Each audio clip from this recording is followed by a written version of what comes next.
The smell of espresso and leather had become as familiar to me as breathing. 2 years working as Nathan Corsetti's personal secretary, and I could identify the exact moment he entered a room by the subtle shift in air pressure, the way conversations died mid-sentence, the electric tension that preceded him like a herald announcing royalty. I adjusted the stack of contracts on my desk, my fingers smoothing non-existent wrinkles from papers that were already perfectly organized. It was 7:47 a.m., which meant Nathan would arrive in exactly 13 minutes. He was nothing if not precise, a quality that extended to every aspect of his life, from the way he took his coffee, 3 shots of espresso with a single sugar cube dissolved slowly, to the specific angle at which documents should be placed on his desk for review. My desk sat just outside his office on the 42nd floor of the Corsetti building, a glass and steel monument to legitimate business that housed considerably less legitimate operations on its upper floors.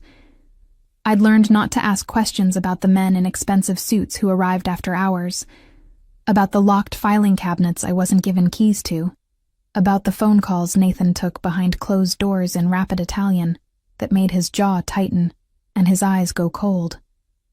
I'd learned to be invisible when necessary and indispensable when required.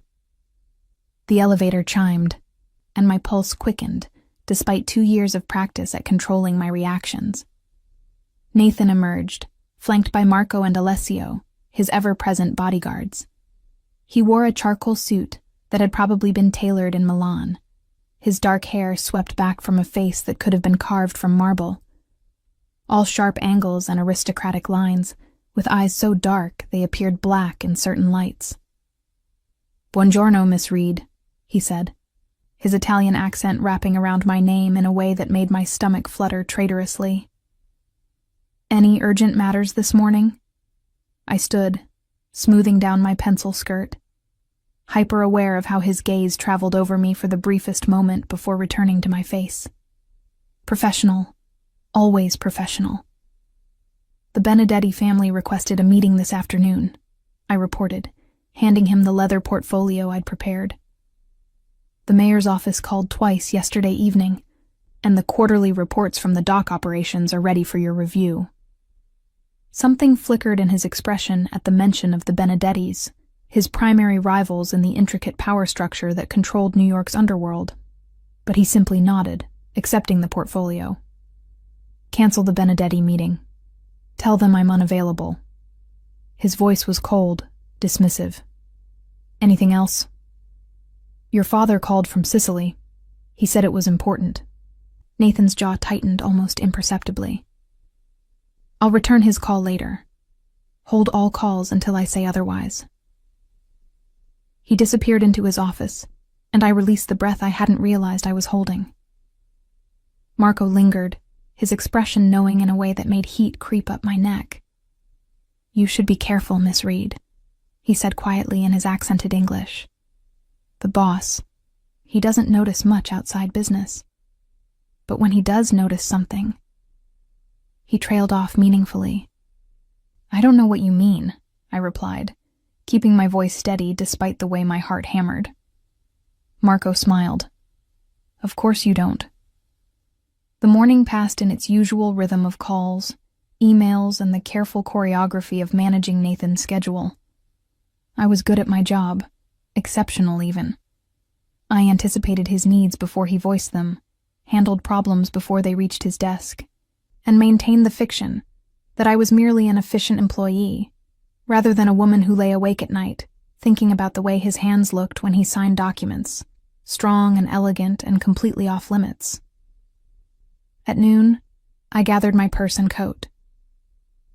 "I'm taking my lunch hour," I called toward Nathan's half-open door. "Natalie." His use of my first name made me pause. He rarely used it, preferring the professional distance of Miss Reed. "Where are you going?" "Marcello's, the Italian place on Fifth Avenue." "Alone?" The question was odd enough that I turned back to face him fully. He stood in his doorway, one hand braced against the frame, his expression unreadable. "I'm meeting someone," I admitted, then immediately regretted it at the way his eyes darkened. "Someone," he repeated flatly. "A friend. from college. The lie came easily, smoothly, because David Chen was technically a friend, even if he'd made his interest in being more quite clear. "I'll be back by 1. Nathan said nothing, but I felt his gaze on me all the way to the elevator. Marcello's was a small, family-owned restaurant that served authentic Italian cuisine, the kind of place Nathan's family would never patronize, because they owned all the upscale establishments and considered places like this beneath their notice. Which was exactly why I'd chosen it. David was already waiting, looking handsome in his navy suit, his smile warm as I approached. "Natalie, you look beautiful." "Thank you." I slid into the booth across from him, accepting the menu with a smile. "Sorry I'm late. Work was hectic this morning." "Your mysterious job that you never talk about," he teased. "One of these days you're going to tell me what you actually do." "Executive assistant," I said, which was technically true, if woefully incomplete. "Very boring corporate work." We ordered, and David launched into a story about his latest case. He was a corporate lawyer with a firm that handled mergers and acquisitions. It should have been interesting. He was attractive, successful, kind, everything a reasonable woman should want.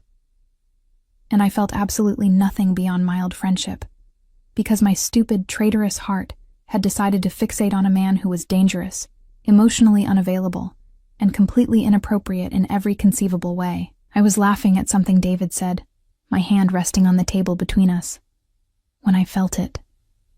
That shift in the air, that electric charge that meant my blood ran cold. Nathan Corsetti stood at the entrance of Marcello's, flanked by Marco and Alessio, his dark eyes fixed on me with an intensity that made my breath catch.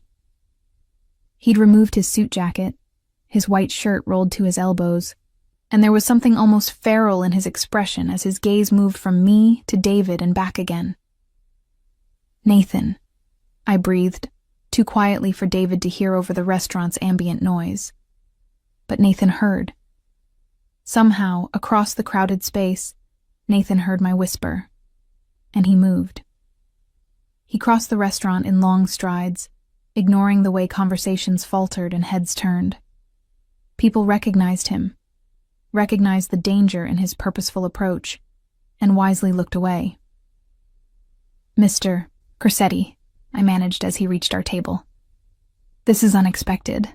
I'm just having lunch with your friend from college," he finished, his voice dangerously soft. His eyes never left mine.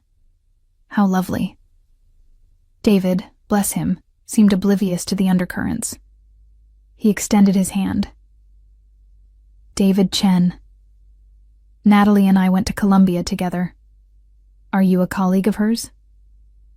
Nathan ignored the offered hand entirely. "Miss Reed is my personal secretary," he said, still looking at me.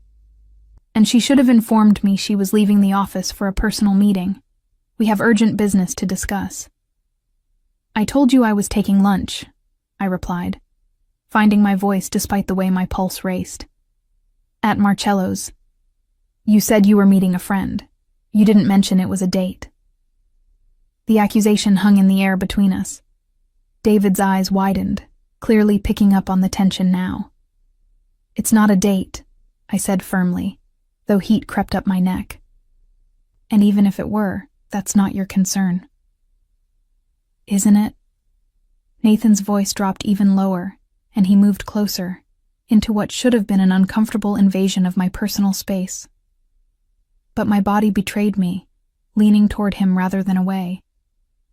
"You work for me, Natalie. That makes everything about you my concern." "Listen, man," David interjected, his lawyer instincts finally kicking in.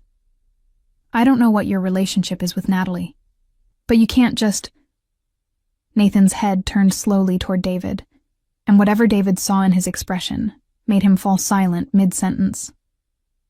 "Natalie," Nathan said, his attention returning to me. "We're leaving. Now." "No." The word escaped before I could stop it. "You don't get to do this, Nathan," You don't get to show up during my lunch hour and order me around like I'm... Like you're what? He leaned down, his hands bracing on the table on either side of my plate, caging me in. Like you're mine? My breath caught. The restaurant had gone completely silent around us. I'm your secretary, I whispered. That's all. Is it? His face was inches from mine now, his voice dropping to something intimate and dangerous. Is that why you can't look at me without your pulse racing? Why your breath catches when I say your name? Why you've been lying to yourself for 2 years about what's between us? Nathan, are you on a date? He demanded. Is that what this is? You, sitting here with another man, letting him look at you like he has the right? I can see whoever I want, I managed, but my voice shook. You have no claim on me. Something feral and possessive flashed in his dark eyes. Don't I? And then he kissed me. Right there, in the middle of Marcello's, with David sitting across from me and Marco and Alessio standing guard and half of Little Italy watching, Nathan Corsetti claimed my mouth with a hunger that stole my breath and obliterated every rational thought in my head.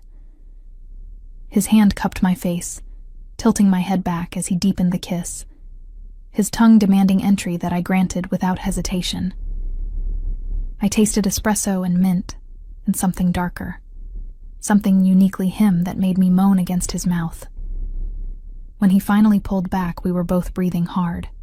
His thumb traced my swollen lower lip, his expression fierce and satisfied. Mine, he said, loud enough for everyone to hear.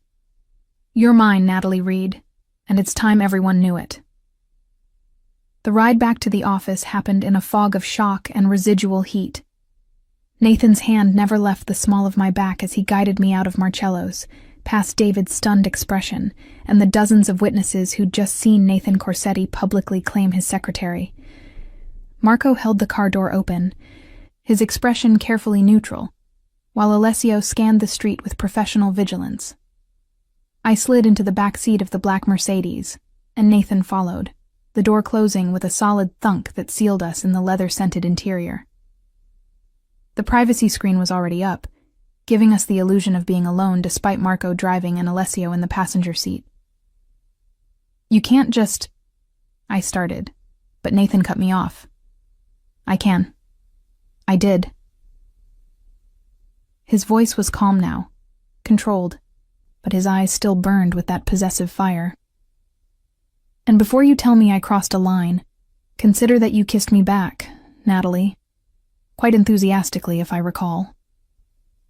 Heat flooded my cheeks. You caught me off guard. Did I? He shifted closer, his thigh pressing against mine. Or did I finally do what we've both been wanting for 2 years? I opened my mouth to deny it, to maintain the professional fiction we'd built so carefully. But the words wouldn't come. Because he was right. I had kissed him back. I'd melted against him like I'd been waiting for that kiss my entire life. This is a mistake, I whispered instead. You're my boss. There are rules, policies, not to mention what? He turned to face me fully, his hand finding mine on the seat between us. That I'm dangerous? That my business isn't entirely legal? That getting involved with me could put you at risk? Yes, all of that. And yet you're not pulling your hand away. I looked down to find his fingers laced with mine, his thumb stroking across my knuckles in a gesture that was both possessive and tender. He was right. I wasn't pulling away. Nathan, I don't understand what's happening, I admitted quietly. 2 hours ago, I was just your secretary. Now you're saying I'm yours, kissing me in public, and I don't know what that means. It means, he said, his voice dropping to that intimate rumble that made my insides flutter, that I'm done pretending I don't want you. Done acting like you're just another employee when you're so much more than that. What am I then? He was silent for a long moment, his dark eyes searching mine. I don't know yet, he finally admitted. But I know I can't watch you have lunch with another man without wanting to commit violence. I know that seeing his eyes on you, seeing him make you laugh, it made something inside me snap. You're mine, Natalie. However that looks, whatever that means, you're mine. The possessiveness in his voice should have frightened me. Should have sent up every red flag I'd learned to watch for after a college boyfriend who'd confused love with control. But with Nathan, it felt different. It felt like claim and promise wrapped together, like he was offering me something precious, even if he couldn't quite name it yet. You can't just decide that, I protested weakly. I get a say in this. Then say it. He leaned closer, his free hand coming up to trace my jawline. Tell me you don't want this. Tell me you don't feel this pull between us. Tell me you haven't thought about what it would be like to be mine, and I'll take you back to the office and we'll pretend this never happened. I should have said it, should have protected myself, my job, my heart. But the words stuck in my throat because they would have been lies, and I'd never been good at lying to Nathan. I can't, I whispered. Can't what? Can't tell you I don't want this. The admission felt like stepping off a cliff. I've wanted you since the first day I walked into your office. I've spent 2 years trying to be professional, trying to ignore the way my heart races when you say my name, trying to pretend I'm not affected by you. But I am. God help me, I am. Triumph flashed in his eyes. Finally, you admit it. But that doesn't change the facts, I continued quickly. You're my boss. You're dangerous. Your world is dangerous. And I have no idea how this could possibly work. We'll figure it out.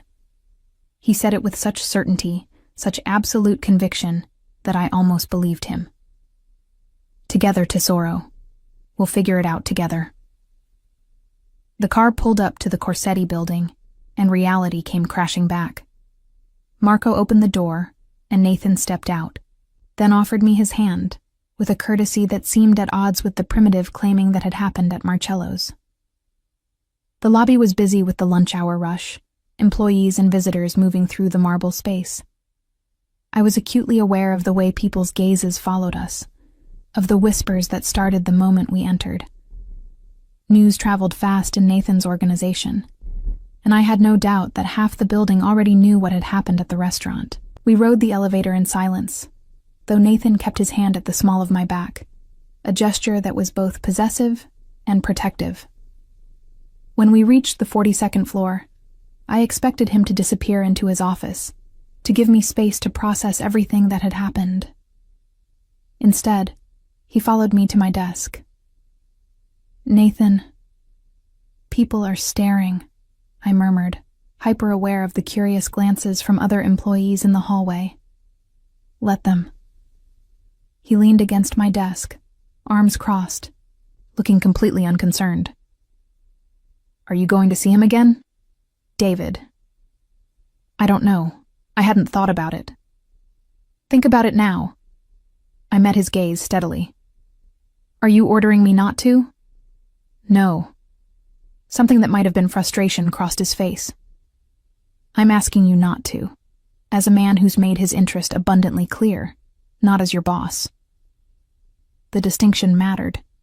I could see that it cost him something to make it. This man who was accustomed to commanding obedience and getting exactly what he wanted. I won't see him again, I said quietly. Not like that. He's a nice man, but I'm not interested in him. I never was. Because of me. Yes. Because of you. Nathan's expression softened almost imperceptibly. He reached out, tucking a strand of hair behind my ear in a gesture that was surprisingly tender. Go home early today. Take the rest of the afternoon off. Why? Because in about an hour, this office is going to be swarming with speculation and questions, and you're going to be at the center of it all. I'm giving you time to process before you have to face that. The thoughtfulness surprised me. And what will you be doing?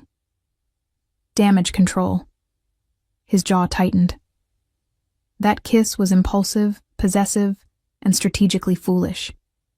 I've just advertised to everyone with eyes that you matter to me, which makes you a target. Ice trickled down my spine. A target for who? The Benedettis, for starters. My enemies. Anyone who might see you as leverage against me. His hand cupped my face, his thumb stroking my cheek. But don't worry, Tesoro. I protect what's mine, and you're definitely mine now. Before I could respond, his phone buzzed. He checked it, and his expression went cold. Marco, he called, and his bodyguard appeared instantly from wherever he'd been lurking. Take Miss Reed home. Stay with her until I send someone to relieve you. Nathan, that's not necessary. It's extremely necessary. He was already moving toward his office. Go home, Natalie. We'll talk tonight. I wanted to argue, but the look in his eyes stopped me. This was Nathan in full boss mode, making decisions about security and protection, with the cold calculation that made him so dangerous. Marco drove me to my apartment in Brooklyn, a modest one-bedroom in a neighborhood that was gentrifying slowly. He walked me up to my door, checked the interior with professional thoroughness, then positioned himself in the hallway. This is really not necessary. I tried again. No one even knows where I live. The boss knows where you live, Marco replied, which means it's in files that could be accessed. Better to be cautious. I closed the door and leaned against it, finally alone with my thoughts for the first time since Nathan had walked into Marcello's. He'd kissed me, claimed me in front of dozens of witnesses, told me I was his, and I'd let him. More than that, I'd wanted it. Still wanted it, despite the fear and uncertainty and the very real danger he'd mentioned. My phone buzzed with a text from an unknown number. Answer when I call. N. A moment later, it rang. How did you get my personal number? I asked, instead of hello.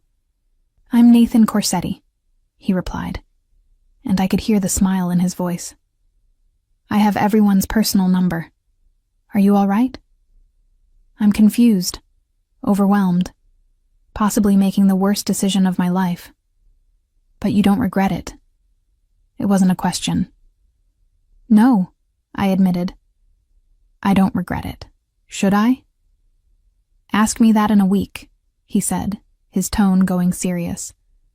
After you've had time to understand what being with me really means. After you've seen the parts of my life I've kept hidden from you. I knew what you were when I took this job, Nathan. I'm not naive. You know what I am on paper. You don't know what it's like to live it. He paused. There's a dinner tonight. At my family's estate in Westchester. I'd like you to come with me. As what? Your secretary? As mine. The possessiveness was back in his voice. As the woman who's going to stand by my side and let everyone know that touching you means war. That's a lot of pressure for a first date, I tried to joke, but my voice shook.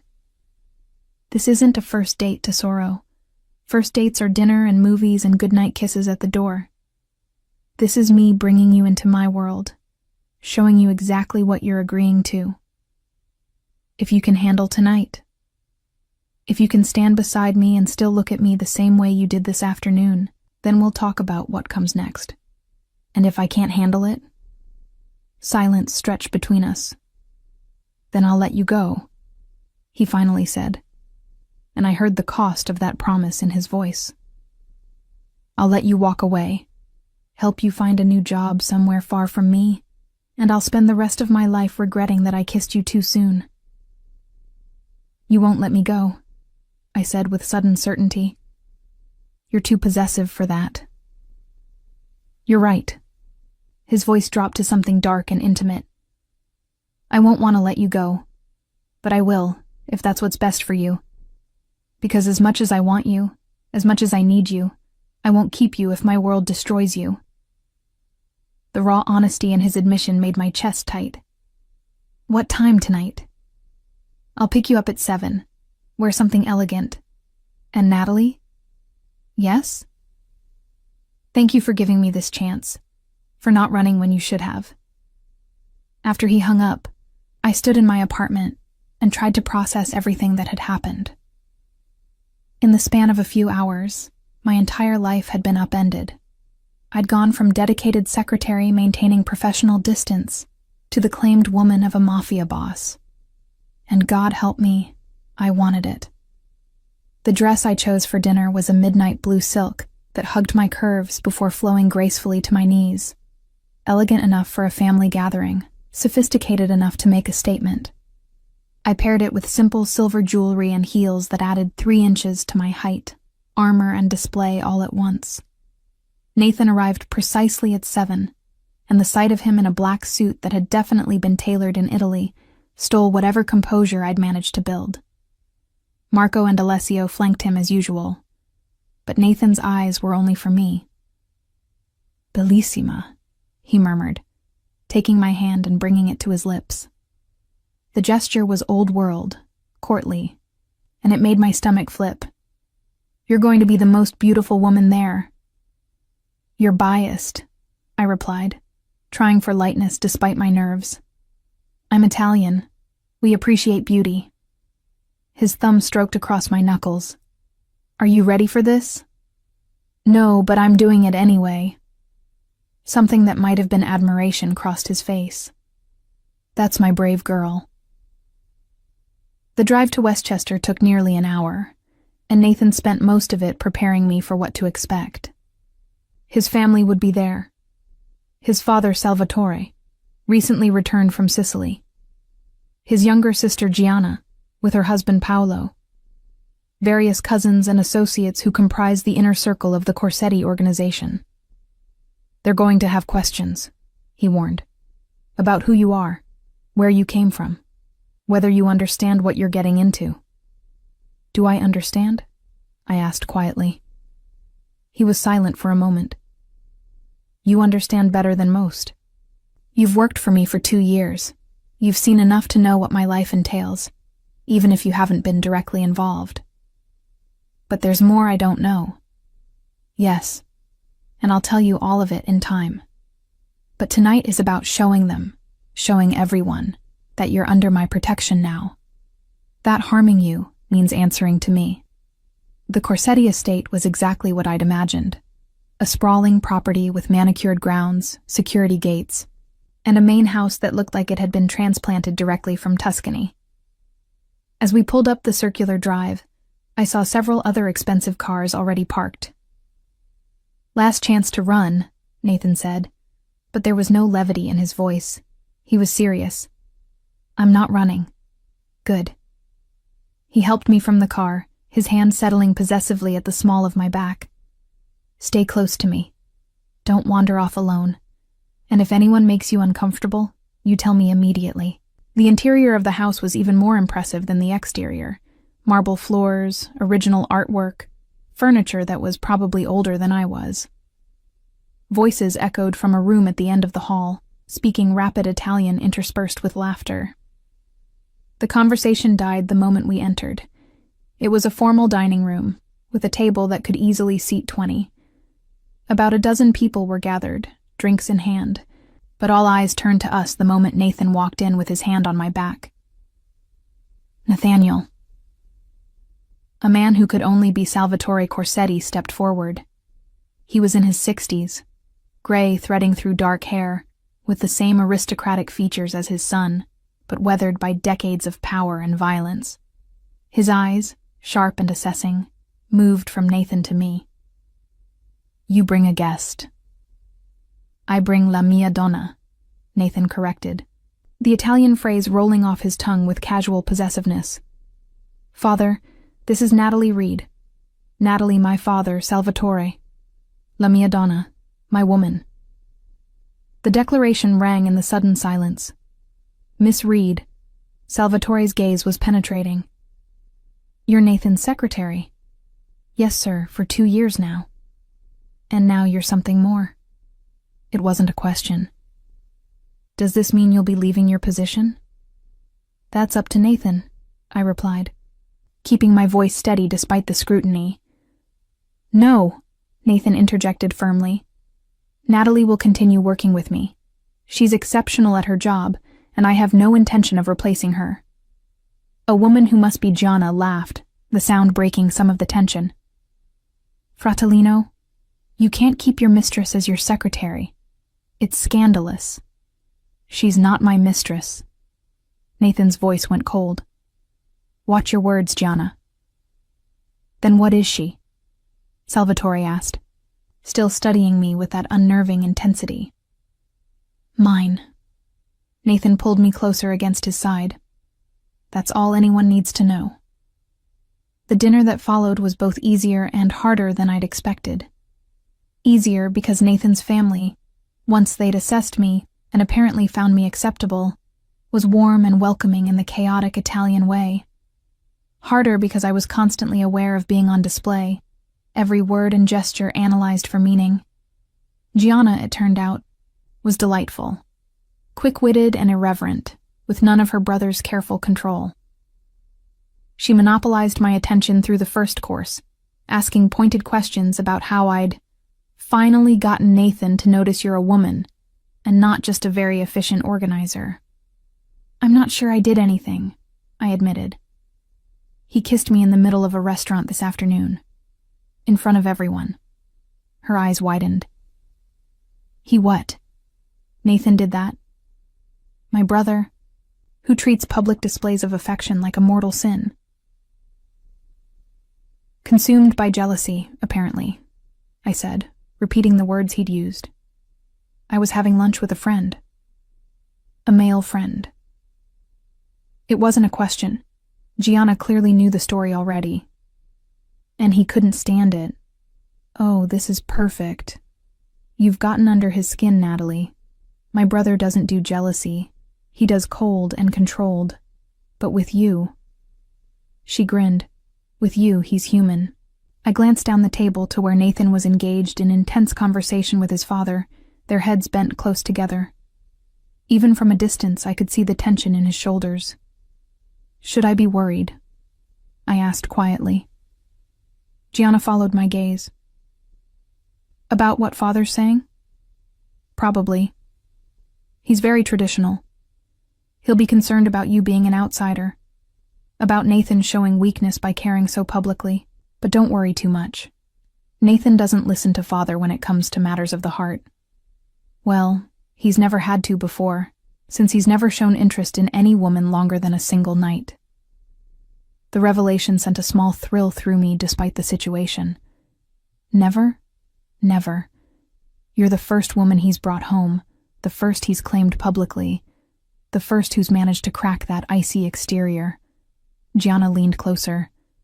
Which is why father is worried. Not about you specifically, but about what it means. Nathan with an attachment is Nathan with a vulnerability. And in our world, vulnerabilities are exploited. As if summoning danger by speaking of it, Nathan's phone buzzed. He checked it, and his entire body went rigid. He stood abruptly, cutting off whatever Salvatore was saying. Everyone, excuse me. I need to take this. His eyes found mine across the table. Marco, stay with Natalie. He disappeared into an adjoining room, and the dinner conversation resumed, but I couldn't focus. Something was wrong. I could feel it in the sudden tension among the men at the table, in the way Marco had moved to stand closer to me. When Nathan returned 5 minutes later, his expression was murderous. We're leaving, he announced to the table at large. Then, to me, now. Nathan, what? Not here. He took my hand, pulling me to my feet with barely controlled urgency. Father, we'll continue this discussion tomorrow. Nathaniel, you can't just... Salvatore started, but Nathan cut him off. The Benedettis know about Natalie. They know I claimed her publicly today, and they've made it very clear what they intend to do about it. Ice flooded my veins. The Benedettis, Nathan's primary rivals, the family constantly testing the boundaries of territory and power. "What did they say?" I whispered. Nathan's jaw clenched. That congratulations are in order, that they're looking forward to meeting my beautiful secretary at the charity gala next week. His eyes met mine, and I saw fury and fear warring in their depths. "It's a threat, Tesoro. They're telling me they can get to you whenever they want." "Then we cancel the gala appearance," Salvatore said firmly. "Keep her out of sight until this blows over." "No." Nathan's voice was absolute. "I won't hide her like she's something to be ashamed of. I won't give the Benedettis the satisfaction of making me act like a coward."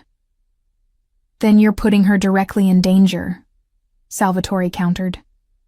"Is that what you want? To use her as bait?" "I want to show them that threatening what's mine is the fastest way to start a war they'll lose." Nathan's hand tightened on mine. "But I won't do it without Natalie's agreement. This is her choice." All eyes turned to me. The weight of their expectations, their judgments, their concern pressed down like a physical force. "What happens if I stay hidden?" I asked. "The Benedettis will see it as weakness on Nathan's part," Gianna answered when no one else did. "They'll push harder, test boundaries, potentially spark a conflict anyway. But you'll be safer in the immediate term. And if I go to the gala?" "You'll be making a statement," Nathan said quietly. "That you're not afraid. That being mine means something. That the Benedettis don't get to dictate our actions through intimidation. But yes, Tesoro, there will be risk. Even with all the security I can provide, there will be risk." I looked at this man who'd claimed me so publicly, so possessively, who'd kissed me in front of witnesses and brought me into his world, despite knowing it would paint a target on my back. Who was now, for the first time since I'd met him, asking rather than commanding. "I'll go to the gala," I said firmly. "I won't hide." Something fierce and proud flashed in Nathan's eyes. "You're sure?" "I'm terrified," I admitted, "but I'm sure. If being with you means facing this world, then I'm facing it. I won't be the weakness that brings you down, Nathan. I won't." He pulled me into his arms right there in his father's dining room, in front of his entire family, and kissed me with a tenderness that contrasted sharply with the fierce possession of this afternoon.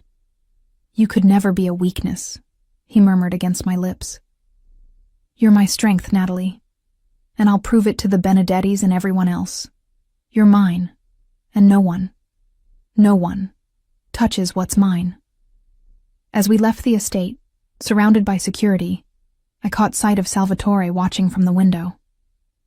His expression was troubled, calculating, and I realized that whatever had begun this afternoon at Marcello's, whatever Nathan and I were building together, we were only at the beginning. The real test was still to come. Nathan insisted I move into his penthouse that very night. Not a request, but a statement of fact delivered in the car with Marco driving and Alessio making calls in rapid Italian about security protocols. "I'm not letting you stay in Brooklyn alone," he said when I started to protest. "Not with the Benedettis making threats. My place has security your apartment building couldn't dream of. Nathan, I can't just move in with you. I have a lease. Responsibilities.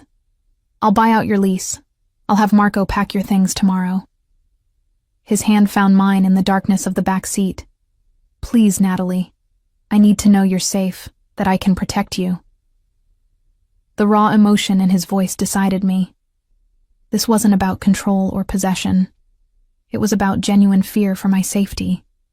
Fear that I'd inadvertently put myself in danger by becoming his.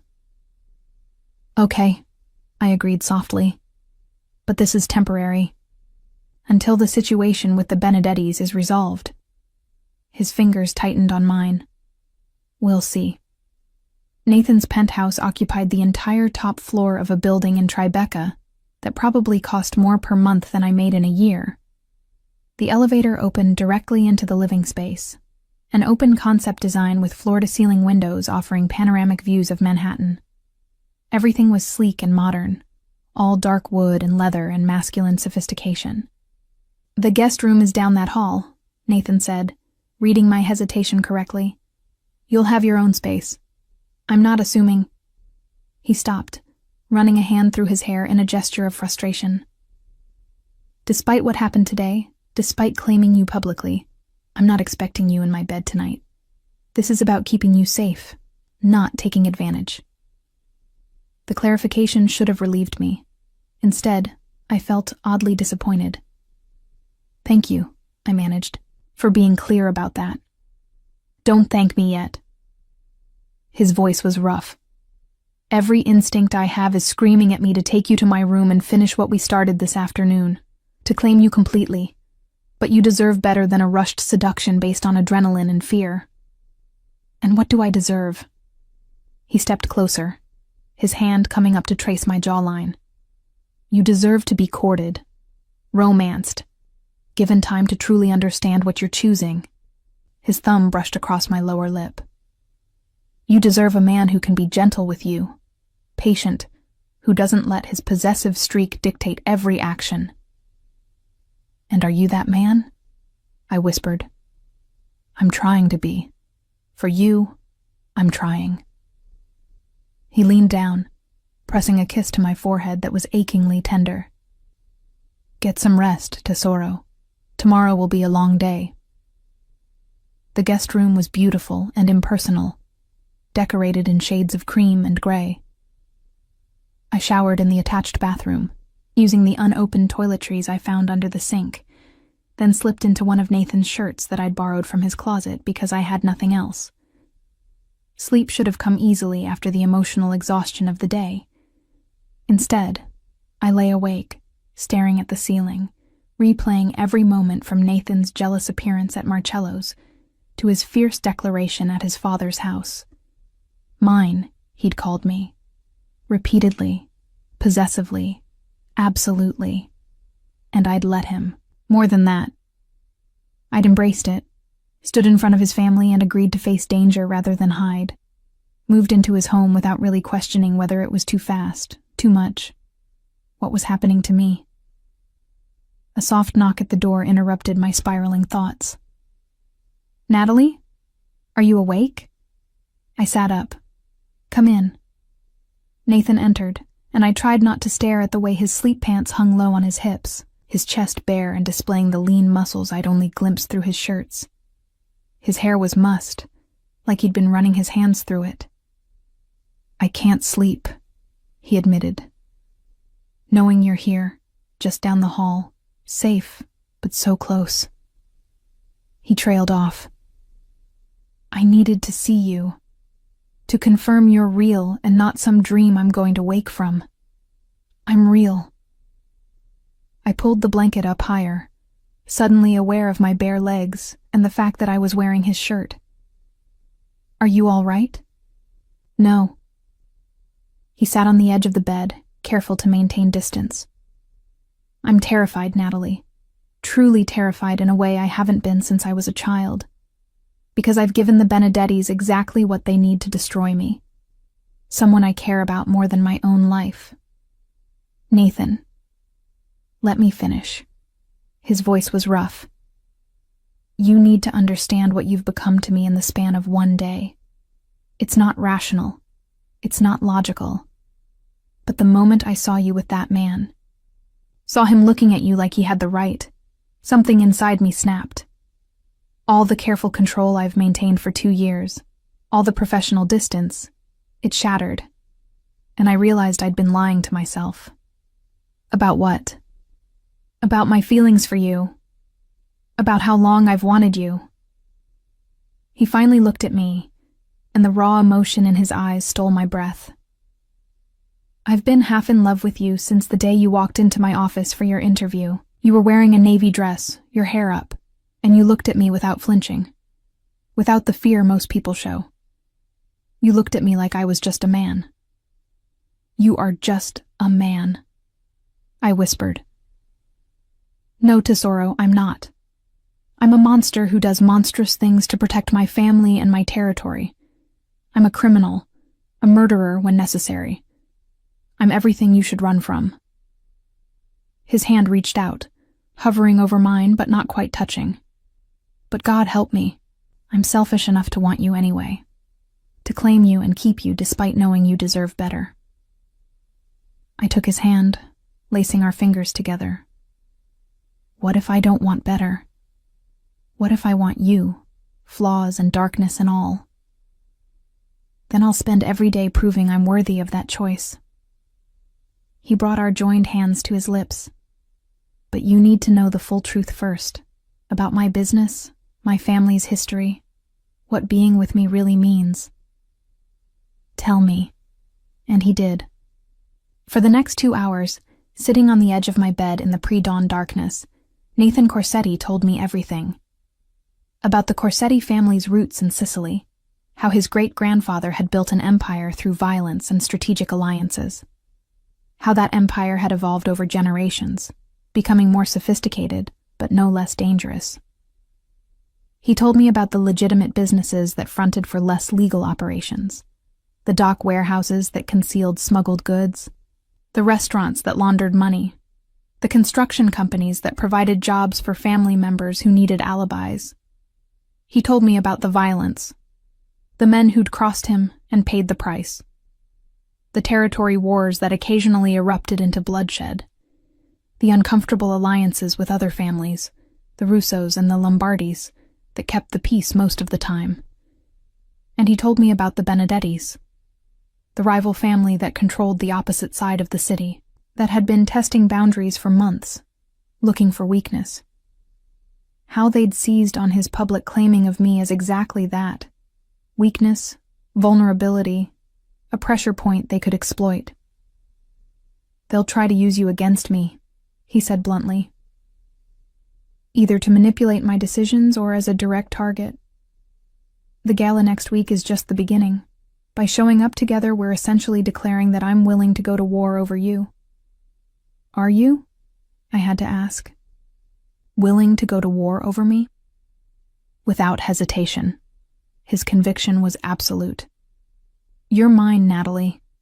That means I protect you with everything I have, every resource, every alliance, every ounce of power I've built.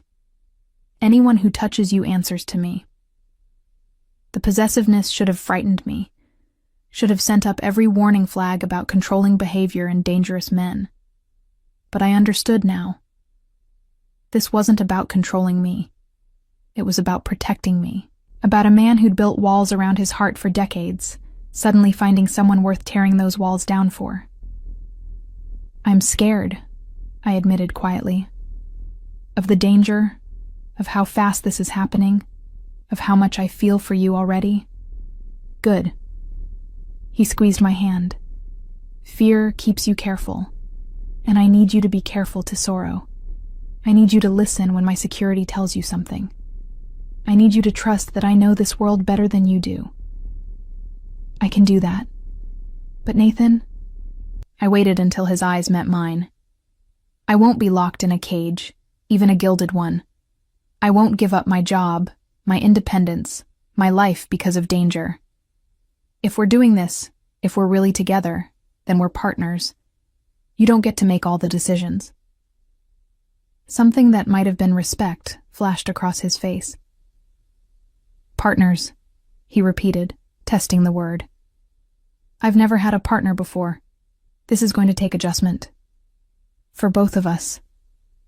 I managed a small smile. "I've never dated a mafia boss before, or lived with someone, or been publicly claimed in a restaurant." "I'm sorry about that," he said, though his expression suggested he wasn't sorry at all. "About making a scene. But I'm not sorry about the kiss, or about everyone knowing you're mine. I'd do it again in a heartbeat. I know you would." I shifted closer, drawn by a force I couldn't name. "Nathan, I need you to understand something. I'm choosing this. Choosing you. Not because I'm naive about the danger or blind to your flaws, but because I want you. Have wanted you for longer than I'm willing to admit. So stop apologizing for claiming me and just be with me.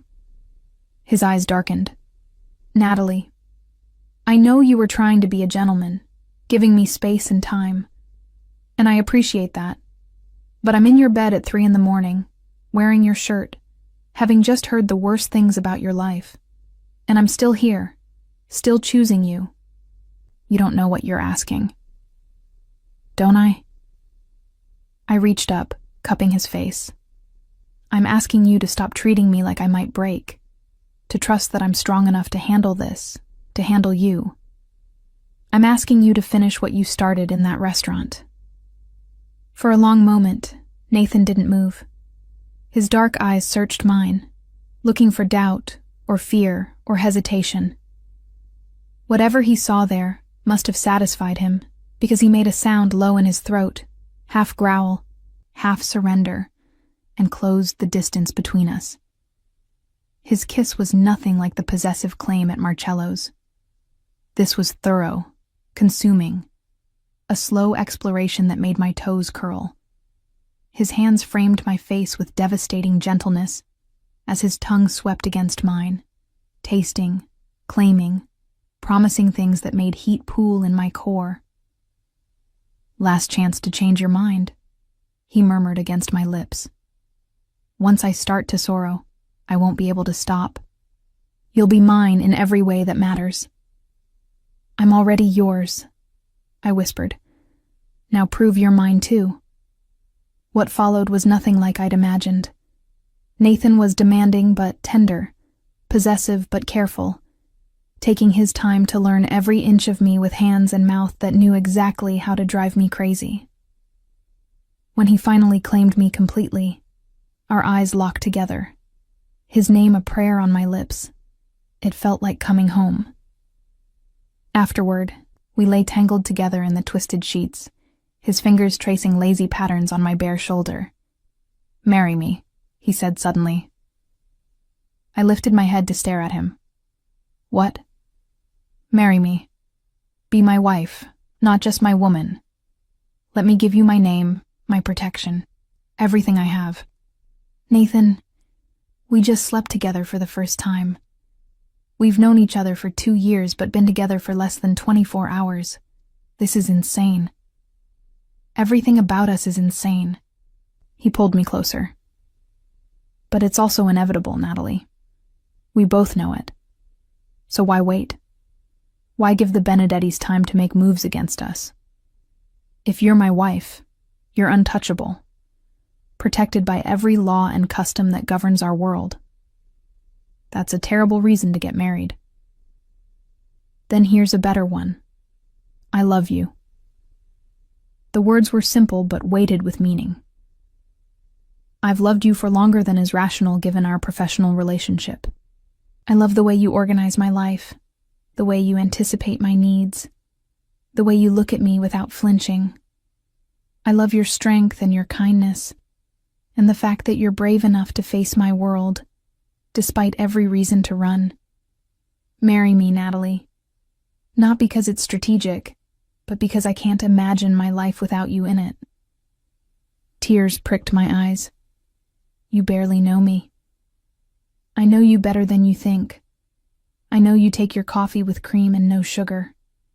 I know you bite your lower lip when you're concentrating. I know you organize your files by color because it's more aesthetically pleasing than alphabetically. I know you volunteer at the literacy center on weekends and that you send half your paycheck to your grandmother in Florida. I know you, Tesoro, and I love everything I know. I love you too, I admitted, the words spilling out before I could stop them. Which is probably why I'm even considering this insane proposal. Is that a yes? I looked at this dangerous, beautiful man who'd claimed me so fiercely, who'd torn down every wall between us in a single day, who was offering me not just his protection, but his heart. Ask me again in a week, I said finally. After the gala, after we've faced the Benedettis together. If we survive that, and you still want to marry me, then yes, I'll marry you, Nathan Corsetti. His smile was slow and satisfied. I'll hold you to that, Mrs. Corsetti to be. The week leading up to the gala passed in a blur of preparation and planning. Nathan insisted on hiring a full security detail just for me, a team of 4 rotating guards who followed at a discreet distance whenever I left the penthouse. It should have felt suffocating. Instead, it felt like being wrapped in an invisible shield. I continued working as Nathan's secretary, though the dynamic had fundamentally shifted. We were still professional during business hours, maintaining appropriate boundaries in meetings and phone calls. But there were moments. His hand at the small of my back as we entered the conference room. The way his eyes tracked me when he thought I wasn't looking. The possessive kiss he'd steal when we were alone in his office. That made it clear to everyone what I was to him. The rumors spread through the organization like wildfire. Nathan Corsetti, the cold and controlled boss, was completely gone for his secretary. Some found it romantic. Others worried it made him vulnerable. But no one questioned it to his face. The Benedettis have been quiet, Marco reported during one of Nathan's daily security briefings. Too quiet. They sent the initial threat, then nothing. It makes me nervous. It should, Nathan replied, his arm draped casually over my shoulders as we sat on the penthouse couch reviewing the gala security arrangements. They're planning something. The question is what and when. Maybe they'll respect the charity gala as neutral ground, I suggested hopefully. It's being held at the Metropolitan Museum. Surely they wouldn't risk a public incident there. Nathan and Marco exchanged a look that made my stomach drop. Tesoro, Nathan said gently. The Benedettis don't care about neutral ground or public incidents. If they've decided you're a target, the gala is the perfect opportunity. Crowded, chaotic, hard to secure completely. We'll have security, but so will everyone else. Weapons will be limited. It's actually one of the most dangerous situations possible. Then why are we going? I demanded, frustration bleeding through. If it's that dangerous, why not just skip it? Because not going shows fear. Salvatore had appeared in the doorway. Nathan's father had taken to dropping by the penthouse unannounced, ostensibly to discuss business, but really to assess me. In our world, fear is worse than death. It invites attack. Better to face danger head-on and show strength. Even if that means putting Natalie at risk? Nathan's voice went cold. Natalie has chosen this life. Salvatore moved into the living room, his appraising gaze on me. She could have walked away when you gave her the chance. She didn't. That means she understands the cost. I understand there's danger, I said, meeting his eyes steadily. That doesn't mean I'm comfortable being used as bait. No one is using you as bait. Nathan pulled me closer against his side. You're going to the gala as my partner, my equal. If the Benedettis try something, they'll find out exactly what that means. The night of the gala arrived with unseasonable warmth for October. Nathan had arranged for a stylist to come to the penthouse, and I emerged from the bedroom in a gown that made me feel like royalty. Deep emerald silk that complemented my coloring, with a neckline that was elegant rather than provocative, and a skirt that flowed like water when I moved. Nathan's expression when he saw me made every moment of preparation worthwhile. Bellissima, he breathed, crossing to take my hands. He wore a tuxedo that had definitely been custom-made, his dark hair styled perfectly, and he looked like sin and sophistication wrapped together. You're going to steal every man's attention tonight. I only want your attention, I replied, and watched heat flare in his eyes. You have it. Always. He reached into his pocket and pulled out a velvet box. I wanted to give you something. For tonight. Inside was a necklace that made my breath catch, a delicate chain holding a single emerald surrounded by diamonds. It was beautiful and clearly expensive, and perfectly complemented my dress. Nathan, it's too much. It's not nearly enough. He fastened it around my neck, his fingers lingering on my skin. Every man there is going to look at you tonight and know you're mine. This is just a reminder. For them and for you. The museum was transformed for the gala, its grand halls filled with hundreds of guests in designer gowns and tuxedos. A string quartet played in one corner. Waiters circulated with champagne and hors d'oeuvres, and everywhere I looked were faces I recognized from newspapers and society pages. The wealthy elite of New York City, many of whom had connections to the families that controlled the underworld. Nathan kept me close, one hand at the small of my back or holding mine, a constant reminder of his presence and protection. Marco and Alessio flanked us at a discreet distance, and I spotted other familiar faces from Nathan's security team, positioned strategically throughout the hall. Nathaniel Corsetti. A smooth voice cut through the ambient noise. What a pleasure to see you here. I turned to find a man who could only be Marco Benedetti approaching. He was perhaps 60, silver-haired and distinguished in a way that made him look more like a banker than a crime boss. His smile was pleasant and didn't reach his cold eyes. Marco. Nathan's voice was carefully neutral. Congratulations on your recent expansion into the waterfront district. And congratulations to you. Marco's gaze slid to me, assessing and calculating. On your new relationship. This must be the lovely Miss Reed I've heard so much about. Mrs. Corsetti, Nathan corrected smoothly, and my head snapped toward him in surprise. We were married yesterday. A small private ceremony, family only. The lie fell from his lips with practiced ease, and I struggled to keep my expression neutral despite my shock. We weren't married. We hadn't even officially gotten engaged yet. But Nathan was claiming we were, creating a fiction that made me untouchable under the laws that governed his world. My sincere congratulations, Marco said, his eyes narrowing slightly. How sudden. I hadn't heard about an engagement.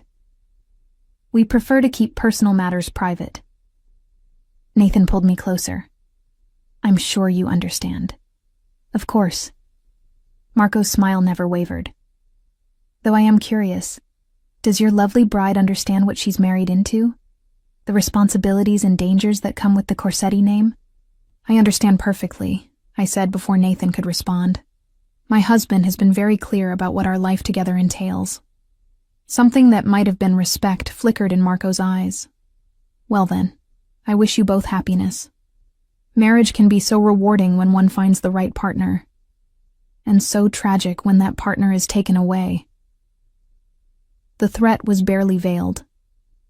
Nathan went rigid beside me. Is that a warning, Marco? Merely an observation. The older man spread his hands innocently. The world is dangerous after all. Accidents happen, even to those we love most. Then it's fortunate I take precautions to protect what's mine. Nathan's voice dropped to something deadly. I'd hate for any accidents to befall my wife. It would make me quite unreasonable. The two men stared at each other, tension crackling between them like electricity. Then Marco smiled and inclined his head. Enjoy the evening, Nathaniel, and congratulations again on your marriage. I'm sure it will be a blessed union. He moved away, disappearing into the crowd. I released the breath I'd been holding. He knows we're lying. About being married. Probably, but now he can't be sure, and the uncertainty will make him cautious. Nathan guided me toward a quieter corner. I'm sorry for springing that on you, but calling you my wife gives you protection under our laws that simply being my girlfriend doesn't. So we're fake married now, or we could make it real. His dark eyes held mine. Right now, tonight. There's a judge here, Judge Martinelli. He's in our pocket. We could do it legally, properly, before anyone knows what's happening. My heart hammered. Nathan, we talked about this. After the gala. After we face this together. We are facing it together. Right now, Tesoro. And I'd rather face it with you as my wife in truth, not just fiction. His hands framed my face, Marry me, Natalie. Tonight. Make me the happiest and most terrified man alive. I should have said no. Should have insisted we stick to our plan, give ourselves time. But looking into his eyes, feeling the solid warmth of him against me, I realized the truth. I was going to marry Nathan Corsetti. Whether tonight or next week or next month, it was inevitable. We were inevitable. Yes, I whispered. Yes, let's do it. Let's get married tonight. The ceremony happened in a private room off the main hall, with Judge Martinelli officiating, and Marco, Alessio, and Gianna, who appeared from seemingly nowhere, as witnesses. It took less than 10 minutes from start to finish. The exchange of simple vows, the signing of documents, Judge Martinelli declaring us legally married under New York law. And suddenly, I was Mrs. Nathan Corsetti. We returned to the gala as husband and wife, and Nathan wasted no time spreading the word. Within minutes, it seemed like everyone knew. Whispers spreading through the crowd, congratulations offered with varying degrees of sincerity, the news rippling outward like a stone dropped in still water. Marco Benedetti's expression when he heard was priceless. Shock giving way to calculation, giving way to a cold fury he couldn't quite hide. "You've made your statement," he said when Nathan maneuvered us close enough for conversation. Quite dramatically. And I have a tendency toward the dramatic when it comes to my wife. Nathan's arm tightened around my waist. I believe in making things absolutely clear. Crystal clear. Marco's gaze dropped to my left hand, where Nathan had slipped a platinum band that must have been waiting in his pocket all evening. "I wish you both happiness. Truly." But his eyes said something different. They said, "This isn't over."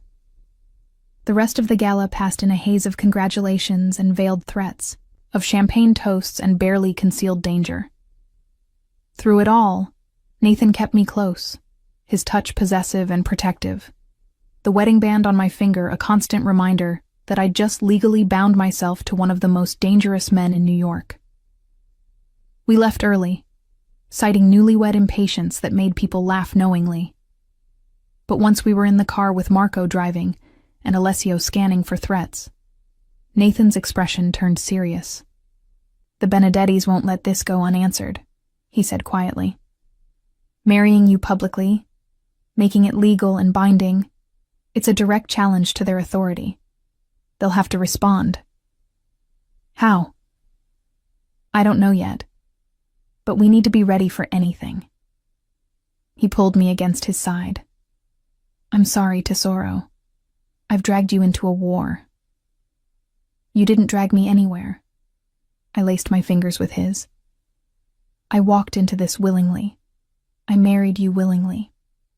Whatever comes next, we face it together. That's what being married means, right?" His smile was tired, but genuine. "That's exactly what it means. You and me against the world, Mrs. Corsetti."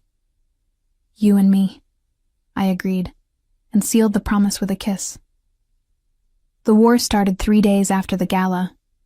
I was at my desk outside Nathan's office, reviewing contracts and trying to adjust to the weight of the wedding band on my finger, when Marco burst through the door with an urgency that made my pulse spike. "Boss, we have a problem. The shipment at the docks, it's gone. All of it." Nathan emerged from his office, his expression going cold. "Define gone."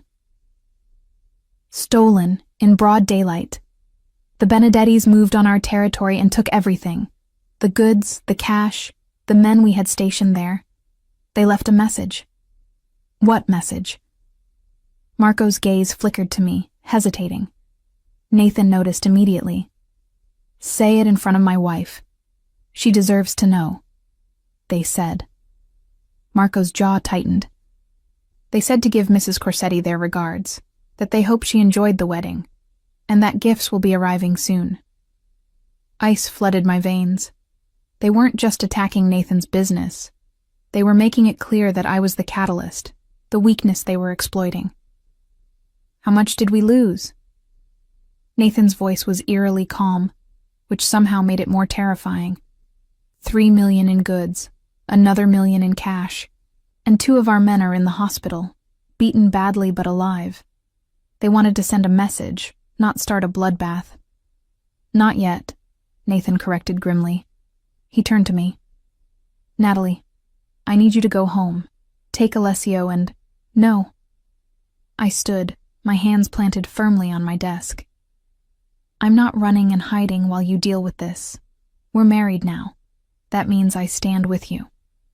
It means I protect you by any means necessary, which includes sending you somewhere safe while I handle this.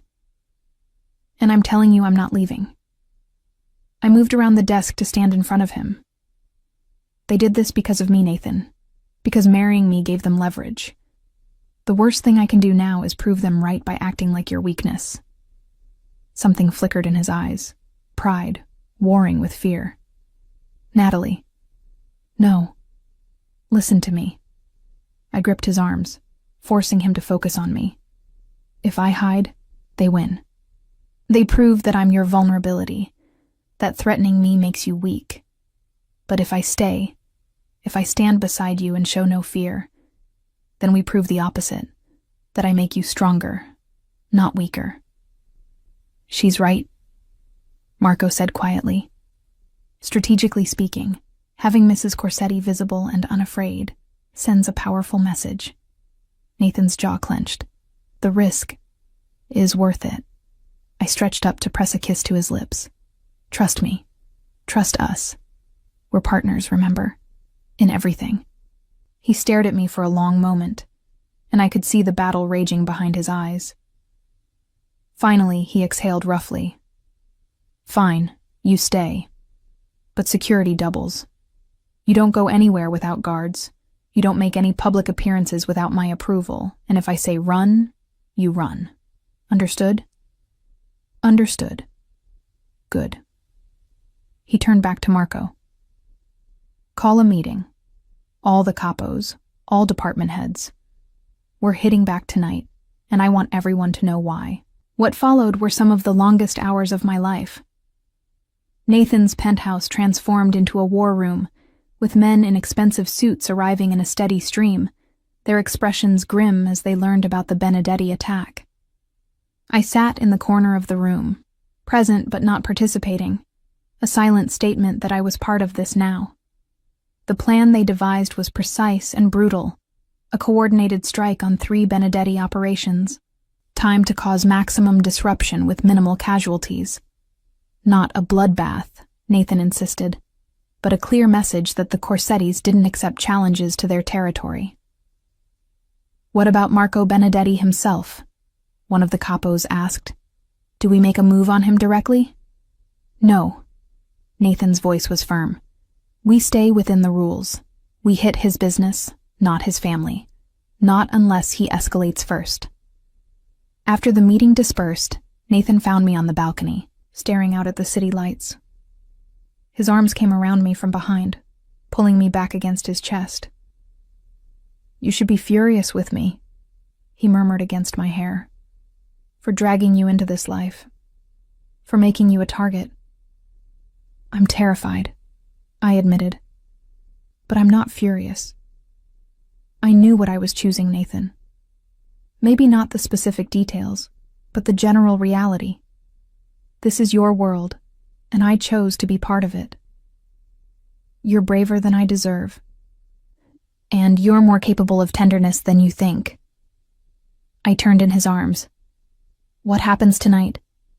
We send a message, loud and clear, that attacking the Corsettis has consequences, that my wife is off limits, protected by every resource I have. His hands framed my face. And if they still don't get it, if they escalate, then we prepare for real war. Will it come to that? I don't know. Marco Benedetti is smart. He might back down once he sees we're serious. Or he might dig in, force a confrontation that could destabilize the entire power structure in the city.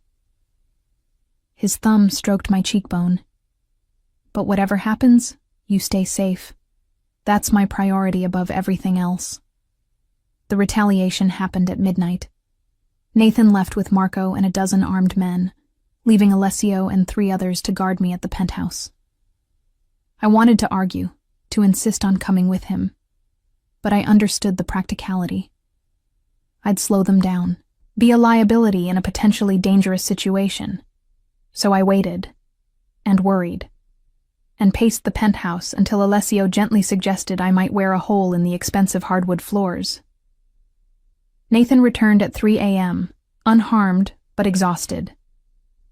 "It's done," he said simply, pulling me into his arms. 3 of their operations are offline. They'll recover, but it'll cost them weeks and millions in lost revenue, equal to what they took from us. And now? Now we wait to see how they respond. Whether they escalate or accept that we're evenly matched. The answer came the next morning. I was in the kitchen making coffee when Alessio answered a knock at the door. I heard voices, his questioning tone, a woman's urgent reply. And then he was ushering Gianna into the penthouse, Nathan's sister looking uncharacteristically frazzled. "Where's Nathan?" she demanded, still sleeping. "What's wrong?" "The Benedettis." She thrust her phone at me, showing a news article. They went to the press. About Nathan's businesses, his connections, allegations of criminal activity. They're trying to force a federal investigation. My blood ran cold. Can they do that? They can make enough noise that the feds have to look into it. She ran a hand through her hair. It's a brilliant move, actually. If they can't beat Nathan in the streets, they'll try to take him down legally. And if he goes to prison, you become a very wealthy widow who no longer has his protection. Nathan appeared in the doorway, wearing only sleep pants, his hair mussed. "What's happening?" Gianna filled him in quickly, and I watched his expression go from sleepy to furious to grimly calculating. "They've escalated," he said flatly. "Made it personal. Legal moves are fair game in our world, but going after family directly." He trailed off, his jaw tight. "What does this mean?" I asked quietly. "It means the Benedettis have declared total war. Not just territory or business, but everything. They want to destroy me completely, which means destroying everyone close to me." "Then we hit back," Gianna said fiercely. "We go after their legitimate businesses, their political connections." "No." Nathan's voice was firm. "That's what they want, to drag us into a public battle that exposes both families to federal scrutiny. We'd both go down." "Then what do we do?" Nathan was silent for a long moment, his gaze distant. Then his eyes focused on me with an intensity that made my breath catch. "We end this. Permanently. Marco Benedetti wants a war. I'll give him one. But on my terms." What followed was the most tense week of my life. Nathan worked around the clock, making calls, arranging meetings, calling in favors from allies and neutral parties. Through it all, I stayed by his side, a constant presence that seemed to both comfort and worry him. "You should leave the city," he said one night as we lay in bed, exhaustion making him more honest than usual. "Go somewhere safe until this is resolved.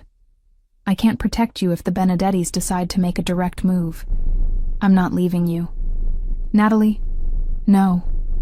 I rolled to face him, my hand on his chest above his heart. "We made vows, Nathan. In sickness and health, for better or worse. This is the worst part, and I'm staying." He pulled me against him, his face buried in my hair. "You're going to give me a heart attack before I'm 40. Then it's good you're only 35. You have time to adjust." The endgame came unexpectedly. Marco Benedetti requested a sit-down. Neutral territory, no weapons, just the 2 bosses and their seconds. It was a gesture of peace, or as close to peace as existed in their world. Nathan was suspicious, but he agreed to meet. And despite his protests, I insisted on coming with him. "Absolutely not," he said flatly when I announced my intention. "This could be a trap. I'm not walking you into potential danger." "Then we're at an impasse, because I'm not letting you walk into potential danger alone." I stood firm. I'm your wife, Nathan. That means we face things together. Even this. In the end, he relented, probably because he knew I'd find a way to follow him anyway. The meeting was set for a private room at a neutral restaurant, one owned by the Russo family, which had an interest in peace between the Corsettis and Benedettis. Marco Benedetti was already there when we arrived, his son Vincent at his side. Both men's eyes widened when they saw me with Nathan. You brought your wife, Marco observed. Unexpected. I go where my husband goes, I said before Nathan could respond. Especially to meetings that concern our family's future. Something that might have been respect flickered across Marco's face. Then please, sit. We have much to discuss. The negotiation that followed was intense and complex. Marco laid out his position, the territorial disputes, the business conflicts, the escalating war that was costing both families money and men. He proposed a solution, a redrawing of territory lines, giving each family clear areas of control with buffer zones managed jointly. And in exchange for this peace, Nathan asked, what do you want? Acknowledgement, Marco said simply. That the Benedettis are equal to the Corsettis in power and influence. That we're not subordinate or lesser, but peers. Nathan was silent for a long moment. This was about pride, I realized. About respect. Marco Benedetti had been trying to prove his family's worth, and Nathan's public marriage to me, his obvious vulnerability, had seemed like an opportunity to demonstrate superiority. I can agree to that, Nathan said finally. Equal territories, equal voice in citywide decisions, equal representation in joint ventures. The Corsettis and Benedettis as partners rather than rivals. And your wife? Vincent spoke up for the first time. She remains off limits? No retaliation for the trouble this has caused? My wife was never a legitimate target. Nathan's voice went cold. Threatening her was a violation of every code we live by. But if we're declaring peace, then yes, Natalie is off limits. As is your entire family, Marco. Clean slate, starting now. Marco extended his hand across the table. Then we have an agreement. Nathan shook it, and just like that, the war was over. Later, in the car riding back to the penthouse, I finally let myself breathe. Is it really done? I asked. For now. Nathan pulled me close. Peace in our world is always temporary, always conditional. But yes, the immediate threat is resolved. You're safe. We're safe. Because I didn't hide. I looked up at him. Because I stood beside you and made them see that I wasn't your weakness. You were never my weakness. His hand cupped my face. You're my strength, Tesoro. Always have been. The Benedettis just needed to learn that the hard way. So what happens now? Now? He smiled, and for the first time in weeks, it reached his eyes. Now we actually get to be married without war looming over us. We get to build a life together. Figure out what it means to be Nathan and Natalie Corsetti. I think I'd like that. Good. Because you're stuck with me now.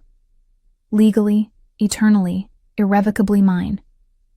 Yours, I agreed, and sealed the promise with a kiss. 3 months later, I stood in the penthouse looking out at the city lights, my hand resting on the small bump that had started to show beneath my clothes. Nathan's baby, growing inside me. A new generation of Corsetti that would be born into a world of danger and power, but also into a family that loved fiercely and protected completely. Nathan's arms came around me from behind, his hands covering mine over the bump. What are you thinking about, Mrs. Corsetti? The future, our future, this baby's future. Worried, terrified, but also hopeful. We've survived assassination attempts, territory wars, and federal investigations in our first 3 months of marriage. Surely parenthood can't be worse than that. He laughed, the sound rumbling through his chest against my back. I wouldn't be so sure. From what Gianna tells me, babies are far more terrifying than rival crime families. Then it's good we're in this together. Together, he agreed. Always together, Tesoro. You and me against the world, however that looks. And as I stood there in his arms, safe and loved, and building a future that was complicated and dangerous and absolutely perfect, I realized that running into that restaurant 3 months ago, letting jealousy and possession and fate bring us together, had been the beginning of my real life. The life I was always meant to live, as Mrs. Nathan Corsetti.